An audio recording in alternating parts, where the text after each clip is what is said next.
Šiuo metu jau yra įsibėgėjęs didokos apimties romano rašymas. Jis užtruko jau porą metų, nes jį tame tarpe teko publikuoti istorinių novelių knygą. Ir dabar po šiek tiek ilgesnės pertraukos vėl prie jo prisėdau ir gal su pono Dievo pagalba pasiseks kaip nors jį užbaigti.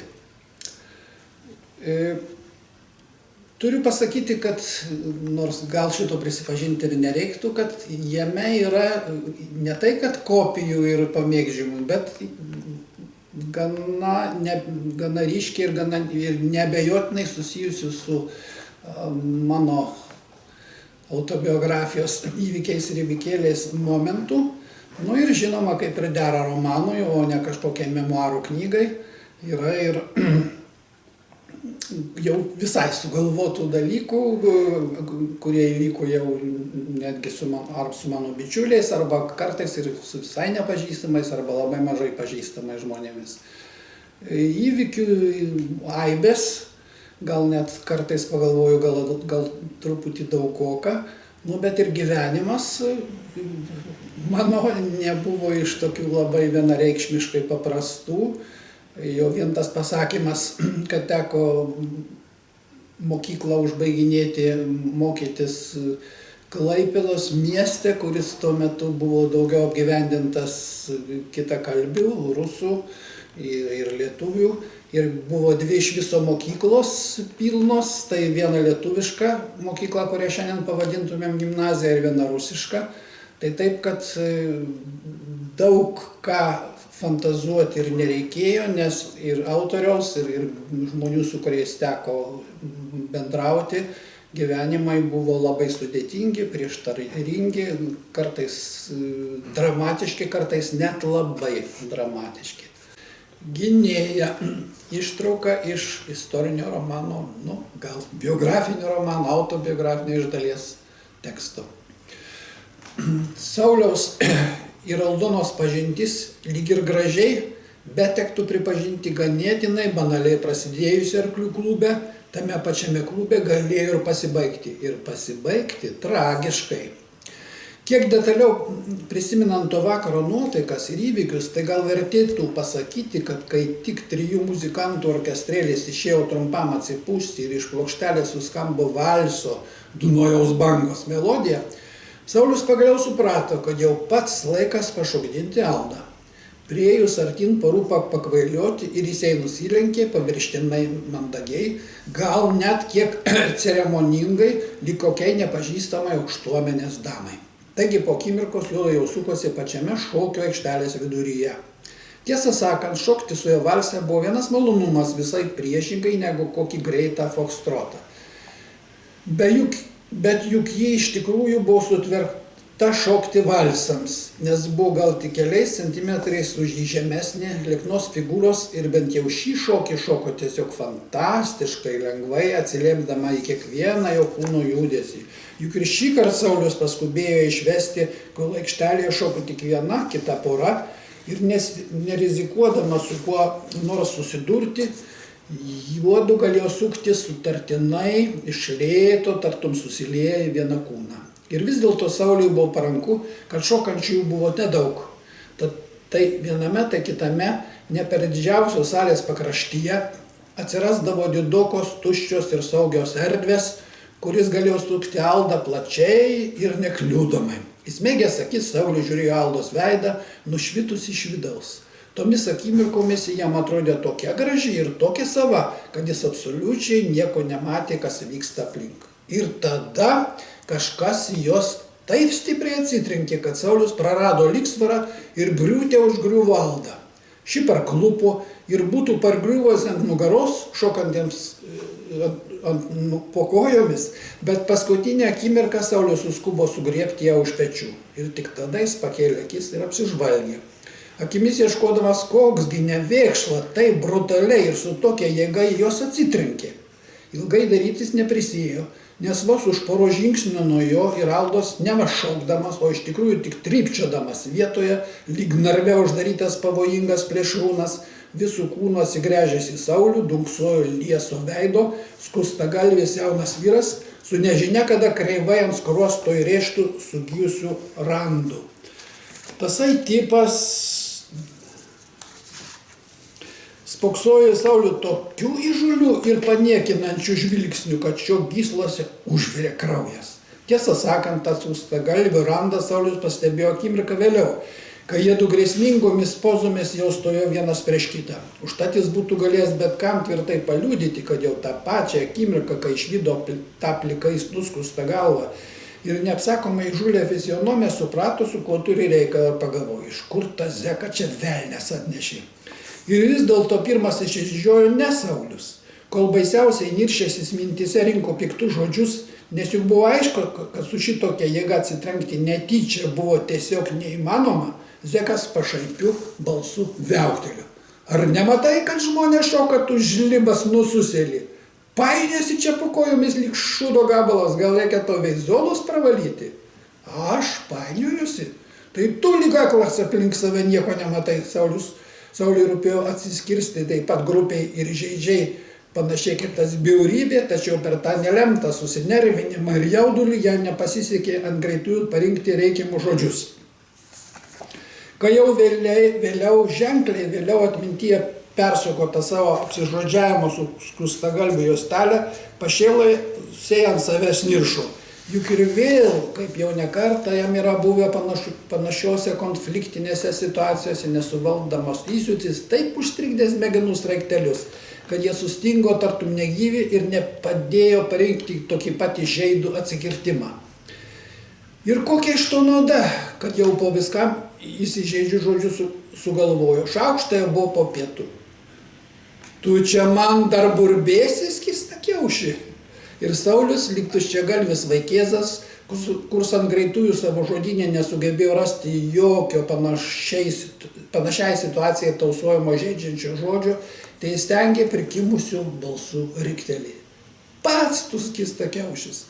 Tačiau ir tokio menko atsikirtimo užteko, kad skustagalvis vidury salė, palikę savo paną, grėsmingai žengtų artin. Tiesą sakant, grasinanti to tipo veido išraiška Sauliaus nei aš neįbaugino. Nei jam pačiam, nei kokiam kitam Saulių gerai pažinojusiam žmogui, pavyzdžiui, Romukui, nė truputėlių nebūtų buvę keista, kad tada klubo salėje Sauliui net menkai akimirkai į galvą nešovė mintis kaip nors žemintis ir atsiprašinėti to skustagalvio, ar juo labiau sprukti. O ir Alda, kaip išaiškėjo, buvo ne iš tokių, kurios lenda po lovą, kai iškyla grėsmė jai pačiai ar jai artimam žmogui. Tai jokių būdų nereiškia, kad tokiomis akimirkomis žmogaus širdis nespurda kaip pašėlusi. Tad visai nenuostabu, kad tą pavojaus akimirką Alda nervingai spaudė Sauliaus delną ir nepratarė nė žodžio. Jau vėliau Saulius pagalvojo, kad kita jos vietoje tikriausiai būtų iš visų jėgų įtempusi šalin ir šnabždėjusi. Na prasitėk, juk jis banditas. Ir tą akimirką skustagalvis riktelės. Ak, tu prasmirdęs šūdvabalį, užsimojo. Tačiau Sauliaus kūnas buvo pasiruošęs, lyg suspaustas viruoklį ir jis rodėsi net nedalyvaujant smegenims, staiga šoktelėjo šoną. Zeko kumštis praskrėjo visai šalia jo kaklo. Jis jau vėliau suprato, kad skustagalvis taikė ne į jos makrą, o būtent į kaklą. Ta akimirką stebėtis Sauliui tikrai nebuvo kada, bet jau po savaitės, kai jis viską papasakojo broliui, šis tarstelėjo. Negi tu nežinojai, kad ir toks banditiškas smūgis į kaklo duobutę? Šitai net tvirčiausia vyra akimojo išjungia. Toks smūgis kur kas pavojingesnis kaip smūgis į smakrą arba į žandikaulį. Bokse už tokį smūgį sportininkai iškart diskvalifikuotų. Netikėtų tik į brolių, kuris prieš kelis metus, mūvėdamas bokšto pirštinės porą kartų buvo kopęs į tikrą ringą, Saulis negalėjo. Na, o tąkart klube Saulius suprantama nestabėjo kaip aukštobrys, o išsisukęs nuo skustagalvio žudikiško smūgio mėgino dešinę pataikyti užpuolikui žandikaulį. Skustagalvis savo ruožtu suskubo kryptelėti galvą ir Sauliaus kumštis tik nepavojingai slystelėjo šios skruosto. Na, o paskiau Saulis jau būtų galėjęs tiksliai atgaminti ir papasakoti, kaip užpuolikas dar ir dar kartą mėgino visą jėgą užvožti jam kaip smailų bato galu ir skaudžiai įspyrė jam į blauzdą. Saulius net krūptelėjo. Taigi tas jo priešininkas buvo tikrai ne koks kaimo bernelis. Vėliau Saulius negalėjo tiksliai prisiminti net ir apie tai, ar jam bent sykį pavyko tam užpuolikui visą jėgą bumtelėti į smakrą. Veikiausiai ne, nes juk tuo atveju šis būtų bent jau kluptelėjęs. Jau po menkos minutėlės išaiškėjo, kad tasai zekas buvo matęs šiltą ir šaltą, ko puikiausiai mokėjo išlenkti nuo smūgių ar užsidengti delnais. Laimiai jam taip pat nesisekė pataikyti Sauliui į pačias pavojingiausias vietas, į smakrą, žandikaulį ar smilkinį. Panašu, kad netaip senos Denio bokso pamokos nenuėjo veltui ir Saulius jau buvo neprastai įsisąmoninęs, kada reikia žaibiškai pasilenkti ir nerti į priekį, kada atšokti į šalį, o kada priešininko smūgį atremti plaštakomis. Ir vis dėlto skustagalvis sugebėjo prakirsti jam lūpą. Tačiau ir Saulius savo ruožtu tam banditėliui paleido kraują iš nosies, kaip reikiant paleido. Palubėje kabančių didžiulio šviestuvo šviesoje, tai turėjo atrodyti ganėtinai spalvingai. Tiesą sakant, Saulius tuo metu nerūpėjo tasai paleistas kraujas, nei priešininko, nei savo. Ir jeigu jau visai tiksliai viską atgaminti, tai Saulius tik po viskam pamatė, kad jam prakirsta lūpa ir ant smakro be baltų marškinių plonytės rovele teka kraujas. Muštynių įkarštyje Saulius aišku netkreipė dėmesio ir į tai, kad kažkas jau buvo išjungęs patefoną, salėje nebeidėjo dieviški Dunojaus valso garsai ir tvyrojo tokia tyla, kad girdėjosi tik kymus juodviejų šūktelėjimai ir pridusęs alsavimas. Suprantama, Saulius neturėjo kada pastebėti ir tai, kad visi, tiek merginos, tiek vaikinai, buvo susigrūdę salytės pasienius ir lyg kokie ardbų virvėmis neaptvertą ringą, jiedviem buvo palikę visą salytės centrą. Tada Saulius nepastebėjo net ir tai, kad Alda lyg pririšta nesitraukė nuo jo toliau kaip per žingsnį. Pro Sauliaus akis praslydo, kai kartą jam vėl tikrai išsilenkus, skustagalvio smūgio šio kumštis netyčia, o gal ir tyčia, dunkstelėjo jo kelyje pasipainiosi Aldos krūtinę. O kur tuo metu buvo pasislėpusi skustagalvio šokdinta pana, Sauliui aišku visiškai nerūpėjo, nei tada, nei vėliau. Tiesą sakant, jos išvis nespėjo įsidėmėti. Užtat Sauliaus atmintin giliai ir, ką žino, gal iki gyvenimo pabaigos įsirėžė tolimesni įvykiai.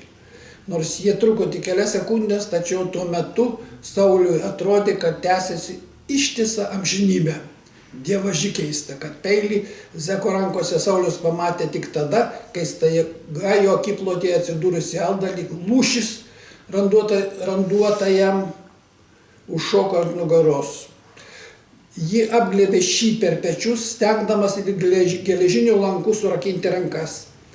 Tačiau kur skustagalvės tą peilį slėpė, gal kur už nugaros, užkišta už diržo ir pridengta švarko, ne, veikiausiai kelnių kišenėje.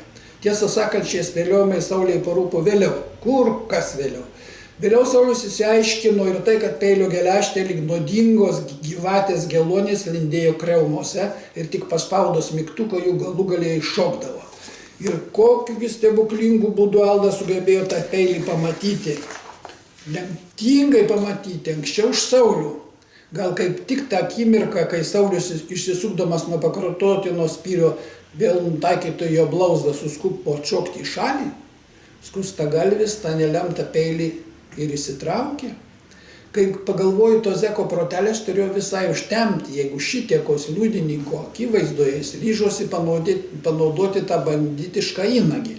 Negi tas Sauliaus pasipriešinimas panašu jam velnioniškai netikėtas ir iš jo užpuoliko nosies paleistas kraujas visai išmušė jį iš vėžių, kaip vėliau išaiškėjo, tasai banditėlis tik prieš mėnesį laiko buvo paleistas iš Lukiškių kurorto kabutėse. Buvo kalbama, kad jis už kažkokį rimtą chuliganizmą savo metus ar 2. Taigi žmogėnas dar kartą užlipa ant to paties grėblio. Panašu, kad tuo momentu vyrutis negalvojo, kad jam ir vėl gali svetingai atsiverti kalėjimo vartai. Ir šį kartą ilgesniam laikui Nausauliui tas Aizeko proto užtemimas galėjo baigtis labai nekaip. O Aldai net ir visiškai blogai. Po to sekė įvykiais praskriejo Sauliaus smegenyse žaibiškai, lyg pagreitintuose filmo kadruose. Skustagalvis pamėgino nusimesti nuo nugaros iš visų jėgų į įsikibusią Aldą, tačiau šitą jam nepavyko tik iš antro, trečio mėginimo. Bet ant salytės grindų nublokšta Alda Kimui vėl pašoko ant kojų ir šį kartą banditėlė puolė jau iš priekio. Tik Dievas žino, kas tuo metu turėjo ateities jos galvelė, kai ji pamėgino sugriebti už peilį gniaužiančios Skustagalvio rankos. Ir tuo metu tas banditėlis, praradęs paskutinius proto likučius, maktelėjo į to savo prakeiktų plieninių įnagių. Bet net ir tada Alda neatšoko nuo jo. Tikriausiai jai pritruko laiko ne tik nuo jo atšokti, bet net atšlyti. Ji nešūktelėjo ir neištarė nė žodžio, tartum nebylė.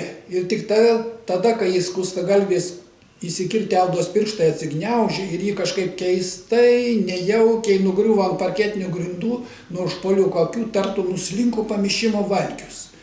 Jis taiga apsidairė ir panašu suvokė, kur esąs ir kokią gausybę akių visą tai mato. Galbūt tuo metu jo galvoje jau praskriejo mintis, kad jam visai neseniai išleistam iš kalėjimo tasai švaistymasis peiliu. Oi, kaip karčiai gali atsirūkti. Šiaip ir taip jis staiga nusisuko nuo pargriuvusios Aldos ir net nemėgindamas akimis susirasti Saulių, tiesiu taikymu pustekinis puolė salės durų link.